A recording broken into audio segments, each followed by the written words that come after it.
My name is Jen. I'm an alcoholic. Really grateful to be here and really grateful to be reading step 4. I will just start, and the qualification. I've been through this process as it's laid out in the Big Book with Big Book Step Study sponsor and a loving God, meetings like this. I'm working on my amends currently and the latter steps every day to the best of my willingness.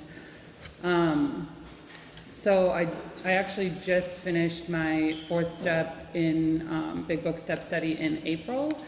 So this is the second opportunity I've had to share from the front. So be patient with me if it's a little rusty. So I have a lot of experience with the 4th step actually. Before I came into Big Book Step Study, I had been sober for 9 years. So actually celebrated 10 years in May, but in the 9 years before I found Big Book Step Study, I had done multiple writings, and I do believe that each one of them was a layer of the onion peeled back, and each of them had some impact on me, and I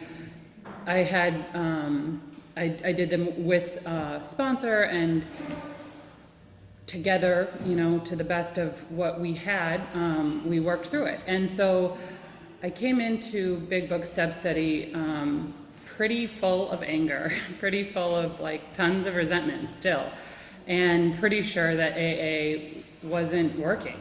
And so when I heard about kind of the way that you all did it, I thought, well, it sounds a lot like what I did myself. So I really don't understand why this time is going to be different.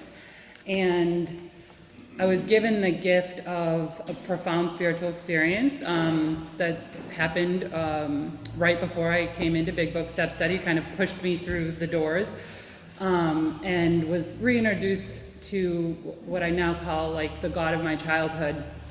And that experience opened me up to working this process. And so I came in really, really open-minded and really, really desperate. Being a 9 years sober, dry drunk, I was like, God, please tell me there's another way to live. Please tell me I can live free of this anger that I have. I was just so rageful. So got a sponsor in the Big Book Step Study meeting I go to, and I got to this part of the reading, and I was given really clear instructions, and that was one of the things that the first, not that this needs to be a layout of the differences between this and other formats, but I will kind of outline a little bit of that because I was still pretty full of contempt and suspicion that it wasn't going to work. So the first instruction I was given was to pray before picking up a pen. And that was new for me. Prior to coming into these meetings, it felt a little like the Wild West. My sponsor, whoever I picked that had a lot of tattoos or looked cool at the meetings I used to go to, they would just say things read the 4th step out of the 12 and 12 and just start writing. And it was a little bit less clear cut. So the first clear cut instruction I was given was to pray the 3rd step prayer before picking up a pen. And so I did that, and every time before I picked up a pen to write anything on my 4th step, I prayed the 3rd step prayer. So also, what she had me do next was, pray for whatever names that came up to just come out on the paper and just write a list of names, keep writing, keep writing, keep writing. And in previous times of writing through a 4th step, I was sort of doing it one, I didn't have a higher power in my life. Meetings were kind of my higher power, and I was my view of what being well looked like was very constrained. I just thought, I want the immediate pain to go away.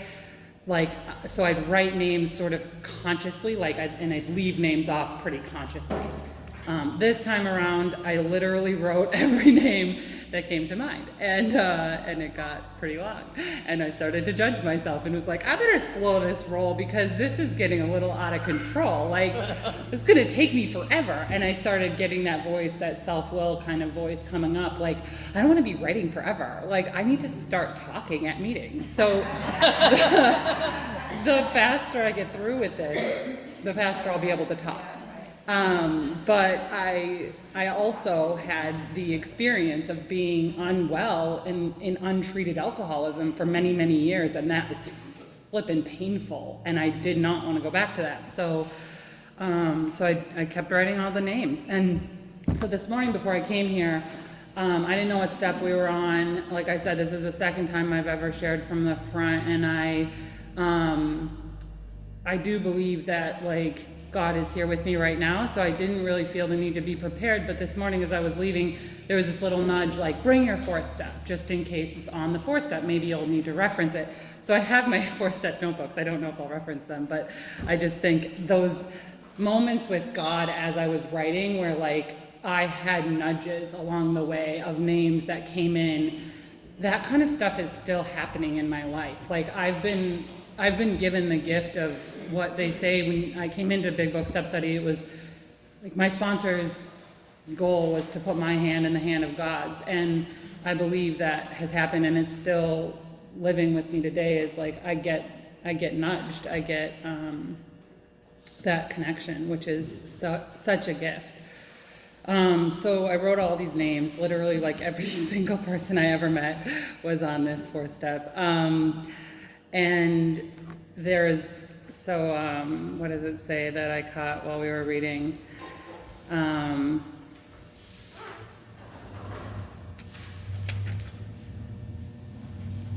It's something about, like, we took stock. One object is to disclose damaged or unsaleable goods. Most of my resentments were unsaleable goods. They were just garbage. Like, literally, like, the most ridiculous things. Like, sure, there were some jackpots in there of, like, things that I really struggled to do the turnaround on, but most of them were, like, maybe I will reference some of them, because this is just, like, it's humorous now, but, like, of course at the time it was like, at the time it was really, so I'm resentful at Jane Finney. The cause got all the attention in high school. Affects my self-esteem, security, personal relations, fear. So, like, as an example, I mean, these are the kinds of things I still hold on to, was like this scorecard of, like, where do I stand in contrast to especially, like, other women. So after I wrote that full list, I was instructed to write them out on the left side of the paper and write the name, the cause, and the affects my, using, like, terminology from the big book for the cause and effects columns. And that took me a while. Like, at the point at which I finished writing the names, I just buckled up and was like, all right, I'm on this, like, this is God's path now. I'm not worried about, like, when I'm gonna get to speak at meetings or how long this is gonna take me. At that point, I had already seen so many examples of people speaking at meetings that I knew there was something in this. Like, I knew there was something to it, and I knew that I've known since I got sober that undoubtedly, without question, I'm an alcoholic, and that was a gift, because I haven't waffled. I waffled a lot before that day happened, but, like, since that day, I have not waffled on am I an alcoholic. So that certainty came to me when I was in Big Book Step Study with hearing so many people share. I knew without a shadow of a doubt that there was something to this work. And I really didn't stop. Like, I didn't take breaks on my writing. And I think that was a total gift of desperation, again, because being a unwell, sober alcoholic sucks. So I wrote all these down. So, like, on the left side of the paper, person, cause, effects, and then this was also new to me. So I had done something similar to a turnaround in previous times through the fourth step. Never heard the word turnaround in my life until I came to Massachusetts. I was like, what are you guys talking about? Like, I don't get it. I don't know what that means. I knew that there was a my part column, but I, again, like in the past, it was the Wild West. Like, writing the my part in previous times through was like, just write whatever you feel like writing. Like, what do you like? Take a guess at what do you think you might have done to get the ball rolling.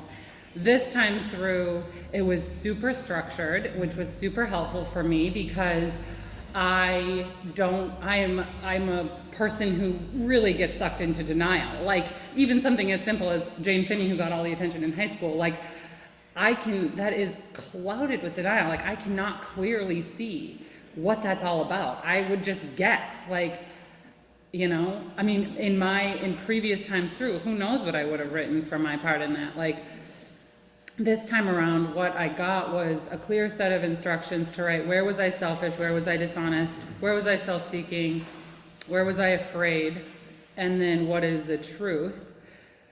And again, I got like kind of a cheat sheet. I'm sure like every sponsor has kind of a different version of that, but I think for the most part they carry the same suggestions, which is just to really dissect and identify what is going on with me and where was my selfishness causing these like resentments, which then cause all of this anger in me, and like I show up in the world an angry, crazy, jealous person.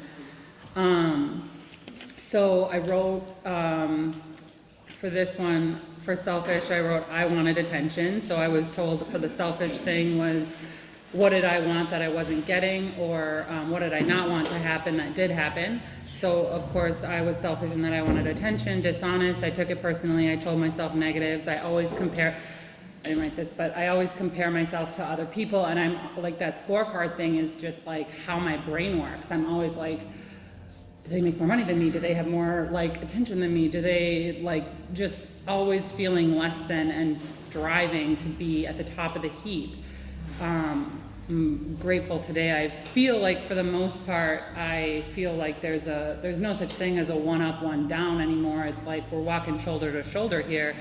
And on good days, that's how I perceive the world, at least. And most of my days are good days right now. So self-seeking, unkind expressions, gossip, obsess. Afraid of other people's opinions, not being liked, being humiliated.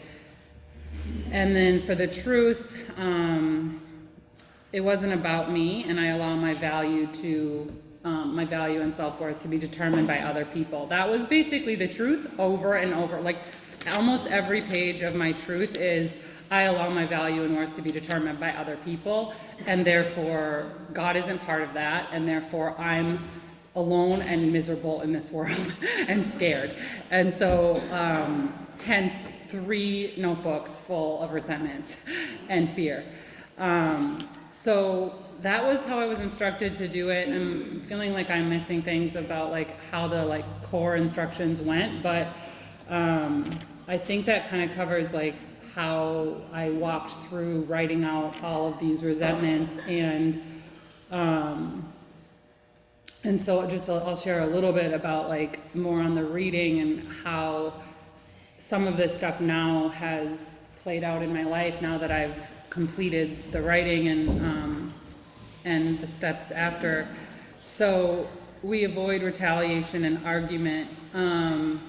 I used to, my ex-husband used to say that I could fight with a fence post, and he wasn't wrong. I looked at arguments and fighting as like this opportunity to stand on a soapbox and prove how smart I am, how great at like logic I am, how reasonable I am. Like, I was just so eager for a fight all the time. It was my favorite thing. I would study up Wikipedia pages and like get all this data to know exactly where I stood on something, so that if a political debate came up, I was ready. And I loved it. I mean, I really, like, there's still a little part of me that's like, okay, You got to be cool. Like, not everything has to be an argument. And so today, that is my life. I avoid retaliation and argument. Whether it's with like a sick person or not, I think like I was introduced to this concept by another member of not a concept, a word that I've become obsessed with, but it's breezy.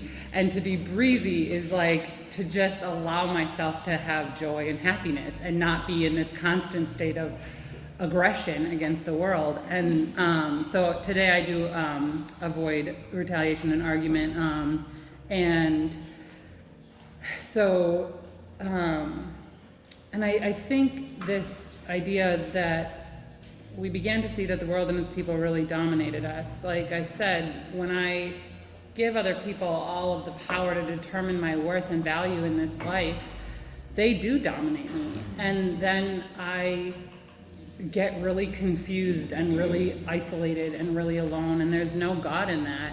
So that is something I stay really vigilant about today, and try to stay in the latter steps, because I don't want to be dominated by other people today. I don't want my life to feel like it's constantly in flux based on whether I'm getting the attention I want or whether I'm getting the feedback I think I should be.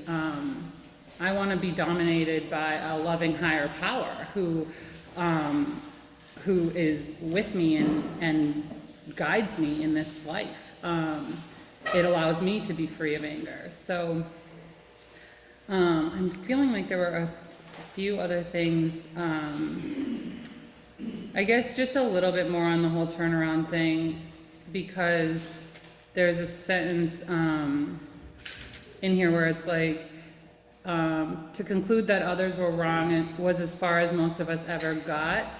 The usual outcome was that people continued to wrong us and we stayed sore. And so the power of that turnaround is something that, like, because today, of course, I interact with sick people. There are days where I am not well and I act like a sick person. So this idea that, like, there's always things coming at me, and in a sense, like, I am going to continue to be wronged, but if I stop there and don't investigate it and don't ask myself these questions about where was I selfish, where was I dishonest, where was I self-seeking, where was I afraid, and what is the truth, I will stay angry. And I don't really like to be angry anymore. It's like so unpleasant. To live without peace is just not fun for me anymore. And that was, I like thrived in darkness and angst for many, many years. It was my favorite place to be. But today I really like peace. And so I actually like to ask myself the selfish, self-seeking, dishonest questions, because it gets me out of that anger so quickly. So I just, like, I guess ending with that, like, the inventory is mine, not the other person's. I'm not sitting here trying to look at what other people have done and just stop there. This is about how I can live in peace and be free of the anger that kept me, well, probably that, like, caused a lot of the alcoholic craziness, but also the sober sickness that I lived with. I think stopping with it's all the other person's fault and I'm a victim. So today I don't have to live that way, and I'm so grateful that I was introduced to this format of the program. I think all of it is effective in its own way, but there is something very special and very magical here. The fact that I grew up in Minnesota and we don't have this format there, and I didn't move to Massachusetts till I was 7 years sober. So just like the fact that I ended up here and ended up finding this, I believe was all part of my higher power's plan, because I needed this version of it. I needed to really get down to the bottom of what was going on with me. So thank you for inviting me to be here, and thank you for listening. That's all I have.